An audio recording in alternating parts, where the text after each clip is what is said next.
Welcome back everyone. This will be my from episode 10 breakdown video. If you are new to the channel, be sure to subscribe to get all the videos. Let's get into the video.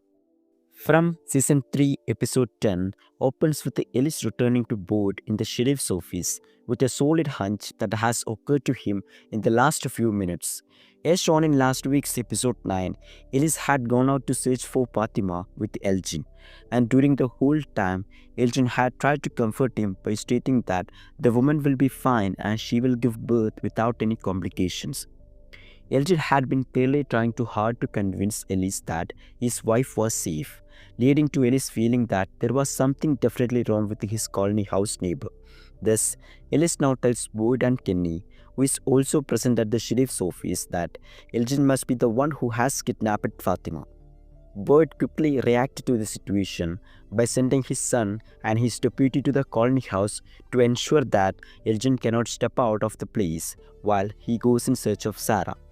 When Boyd reaches Sarah's house and tells her that she is urgently needed at colony house to speak with Elgin, she too wonders what role she can play in this situation. Based on Sheriff's explanation, it becomes clear that he believes Elgin has been getting visions and hearing voices in his head, the same way that Sarah once used to receive. It must be the voices that have told him to kidnap Fatima and make her forcefully give birth to her non-existent baby.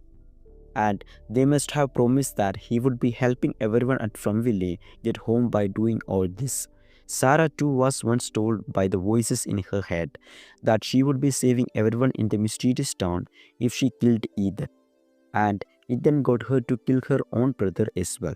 Thus, Boyd feels that Sarah will be the ideal person to speak to Elgin and tell him that the voices in his head are actually evil. Boyd, Sarah, Ellis, and Kenny corner Elgin at Colney House and sitting down in one of the rooms on the upper floor for a talk. They rope in Donna as well, who is initially angry at the lawlessness of the place as Ellis and Kenny do not allow Elgin to leave.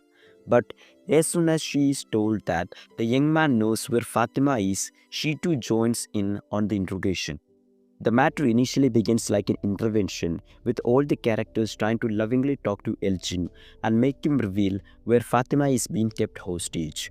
However, Elgin refused to budge from his opinion that the kimono-wearing woman's spirit is a helpful being, and he even calls her an angel, stating that she has been guiding him on the right path. After trying very hard for quite some time, Bird realizes that he needs to make things more intimidating for Elgin and says he wants to continue the interrogation alone. This is when the camera that the spirit had been basically communicating with Elgin through takes a photo by itself, and the man briefly tries to turn Boyd on to his side.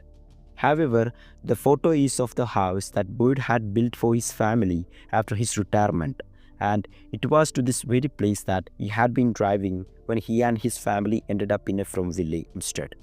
Interestingly, Bud mentions that the boat that was supposed to have been there, which his wife bought for him, was not there in the photo. Therefore, the photo is fake and meant to just manipulate the sheriff, and it makes him lose his calm, despite his consciousness in the form of spirit of Father Catherine, trying to stop him from doing so. Boyd brings in a range of torture devices and uses them on Elgin to make him reveal the location where his daughter-in-law is being kept hostage. The technique does not work immediately, and he is then also interrupted by Aquesta, who questions his terrible decision to torture a seemingly innocent man. It is during this time, when everyone else is busy with the argument going on, that Sarah slips into Elgin's room to have a word with him in private. Although Boyd had brought Sarah to the house to make her convince Elgin using her words, she ultimately helps the sheriffs in a very different manner. Since Sarah had herself experienced what it felt like to be controlled by the monsters, she knows that there is simply no way to make someone in this situation change their mind.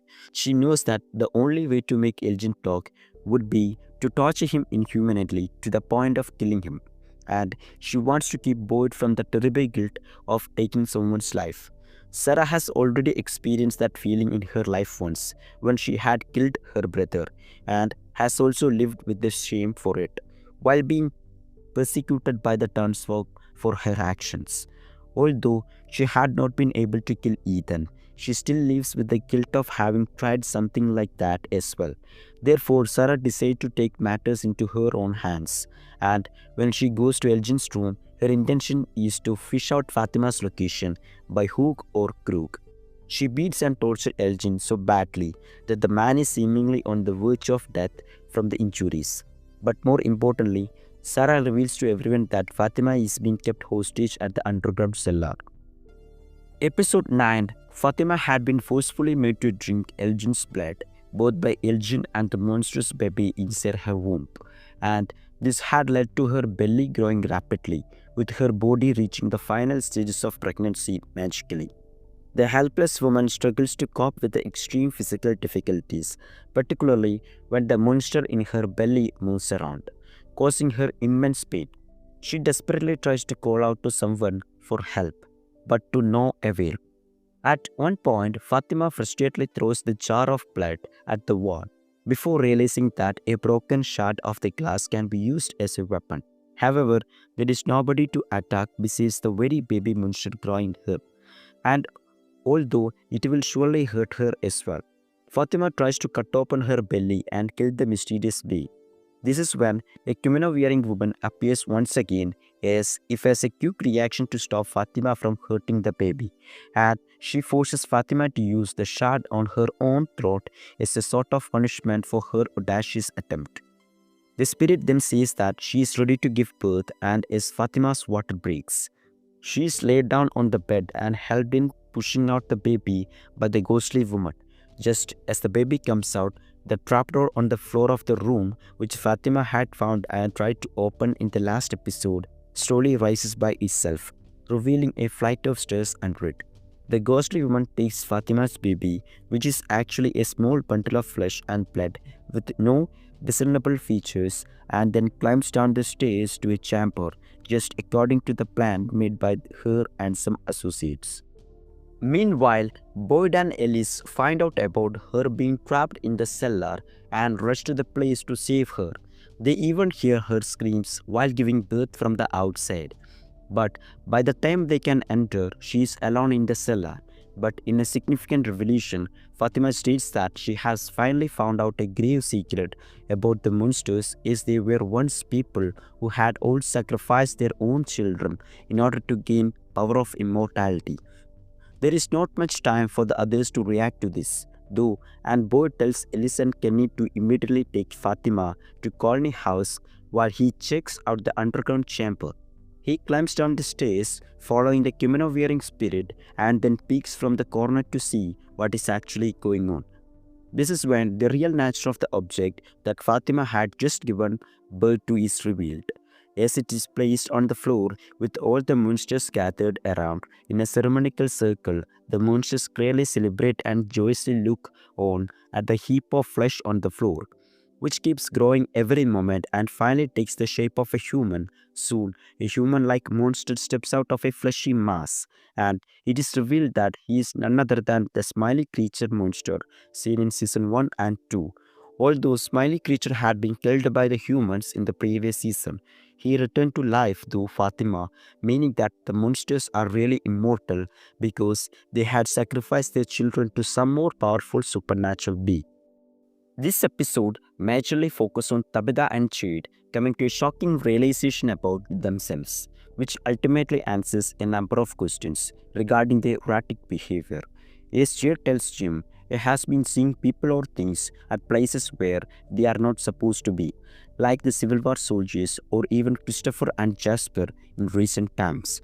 On the other side, Tabitha had just started to experience what seemed to be visions of Victor's mother, Miranda, at the end of the last episode. However, she now states that they were not really visions, but she felt like Miranda was actually around her. And the mystery is solved when Jim cracks the code of the deeds mentioned on the papers hung from the bottle tree.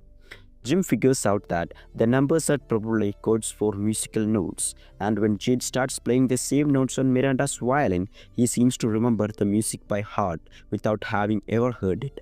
Finally, when Jim plays the same music in front of the bottle tree in the forest, with Tabitha and Jim standing nearby, the strange children appear once again, walk up to Tabitha, kneel in front of her, and utter the word Ankui once more. But this time, both Tabitha and Jade magically understand what they are saying, for they realize that the word uttered means remember, and they instantly recall something significant about themselves, as strange as it sounds. Tabitha reveals that she was actually Miranda in her past life, and similarly, Jade was once Christopher. Miranda and Christopher had both set out to save the children in their original timeline because their own daughter was also present among these kids in danger. While how exactly they had had a child together, despite Miranda being married to Henry in the real world, is not made a clear just yet. It is revealed that they both had failed to save the children. This is why they keep returning to Fromville in each of their lives, desperate to save the children in the tower, and so have been brought here in this lifetime as well. With this crucial information, Tabitha and Jade realize that it is once again up to them to save the kids and break the cycle, which they will definitely set out to do in the next season. When Julie tells Ethan about exactly what she had witnessed during her brief visit to the ruins, the younger brother states that she must be a story walker based on the fact that she seemed to have gone back in time and witnessed events that had already taken place. He then says that a story walker is someone who can go back and experience previous chapters of a story, but they cannot really change it. Julie still wants to go and explore the ruins once again, hoping that she can indeed change things from the past and save some of the people like their younger brother Thomas. But at the end of from season 3, Julie runs to the forest and tries to take Jim away from the place. But a mysterious man wearing a yellow suit arrives out of nowhere. The identity of the elderly man is not revealed, but he seems to be a monster with a higher powers than the rest of his folks, as he is able to walk around freely during daylight. He also clearly knows more about this place than anyone else and might be one of the selected few in control of things, and possibly bears a resemblance to Martin, who has been chained inside the underground vault by Boyd, and then Julie as well. In one last shock of the season, the man states that he's punishing Jim for the actions of Tabitha and then slits his throat to kill him on the spot. Julie cannot do anything, at least for now, but look on with horror as her father is mercilessly killed by the monstrous man. Thanks for watching, guys.